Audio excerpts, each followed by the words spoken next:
Welcome to the Projects Distilled YouTube channel where we talk about all things project management. I've been doing a lot of videos on ChatGPT. Now ChatGPT has a competitor in Google Bard. We are going to take a look at how these two products do head-to-head, helping us with project scheduling today. I've written 4 different challenges for these search engines to work through, so we're going to dive in right now. So we're going to start with ChatGPT. The first challenge with ChatGPT, it turned out, was actually getting cycle time. Look at this warning message that I got saying that there were no cycles for me to do that. I went back and I was able to get time with it, and the results were actually great. I was so excited until the very end, and I saw just a fatal flaw and just testimony that we can use these tools, but we always have to be careful and use our logical mind to double check everything that these things output.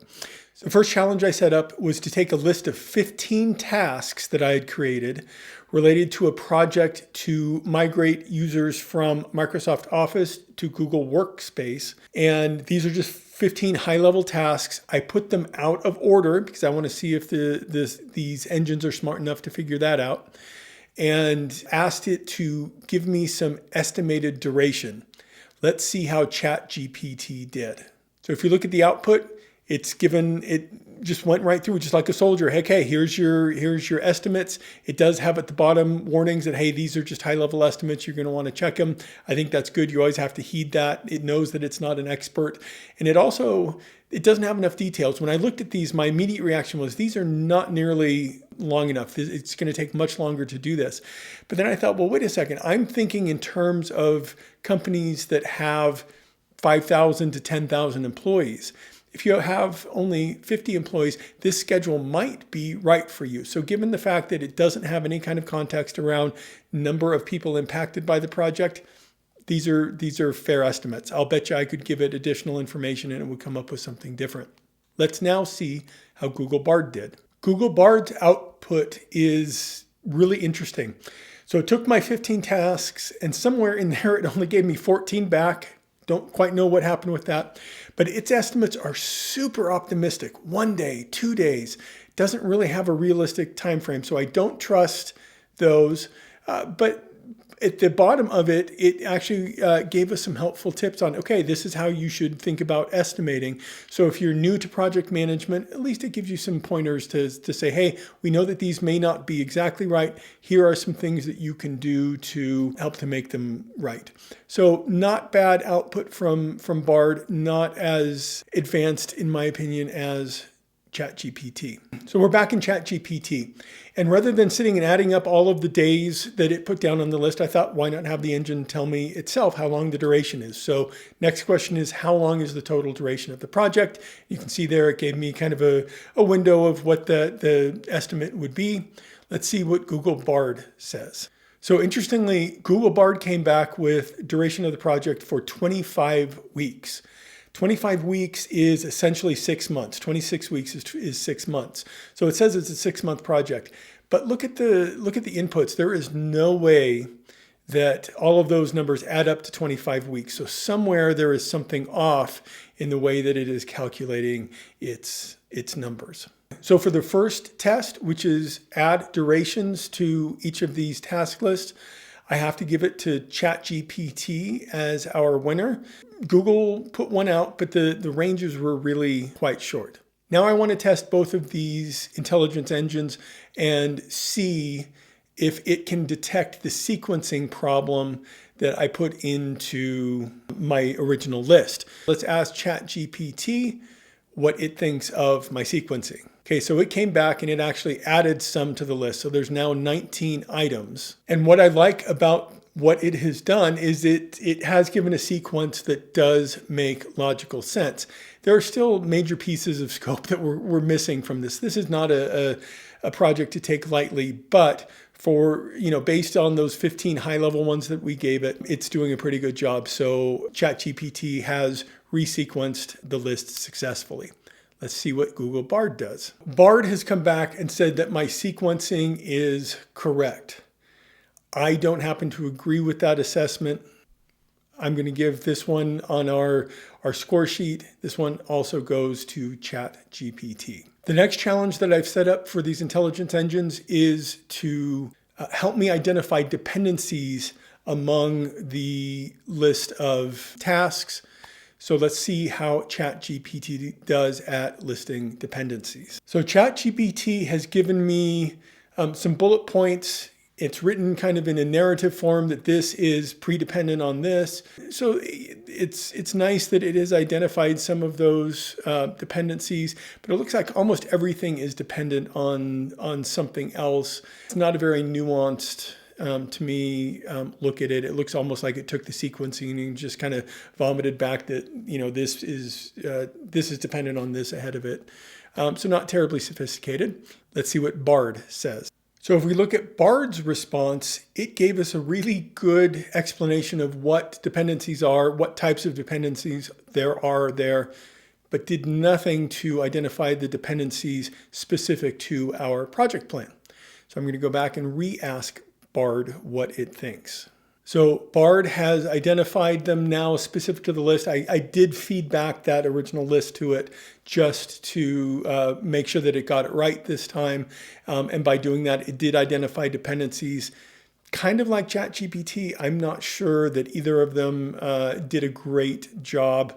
So in our assignment of a winner, I don't think either is a winner. I think they both failed that test. So moving on, we're going to look at how well each of these artificial intelligence engines takes the data and formats it into something better than what's there. Right now, it's kind of a narrative. We've been refining the data as it goes along. Now I want it in a table format so that I can actually cut and paste it potentially into a project document. Let's see how ChatGPT does in creating a table of these documents for us. So very interesting results first time around. There is apparently some kind of a picture that it tried to embed. I can't click on it. It doesn't react. It's not there. It thinks it provided the answer. I'm going to ask it to try to provide it again, this time in a table. All right, so it did provide a table for me now. So I've got all of the tasks listed. I've got the prerequisites or predecessors identified in there. So that's a good start. What I'd really like to do, though, is see some dates in there. And so we're going to have it add start and end dates. Let's take a look at how it does. So it very successfully added those start and end dates. So that's good. Let's see how Bard does now creating a table format of all of the data that it's provided so far. Now, Bard did give us start dates and end dates, but that's because I learned from ChatGPT that you sometimes have to be specific. So it did give us those, and that table actually looks pretty good. And it's telling us that the project will be done in mid-June. What's interesting about the results from both of these tables is now you can see side by side that Google continues to think that the project is going to take less time. It has us going live in the June 23rd timeframe, whereas ChatGPT has us going live at the end of July. So there's about a 5-week difference in their estimates. But both did a good job on the table and creating it just based on its estimates. As far as our scoring goes on who wins that round, just like last time we had a tie where neither one won, this time there's a tie in my opinion because both did a really good job of creating those tables. So now for the final test, I'm going to ask it what the critical path is, see if it can calculate critical path. So let's ask ChatGPT. So there you go. You can see the output from ChatGPT.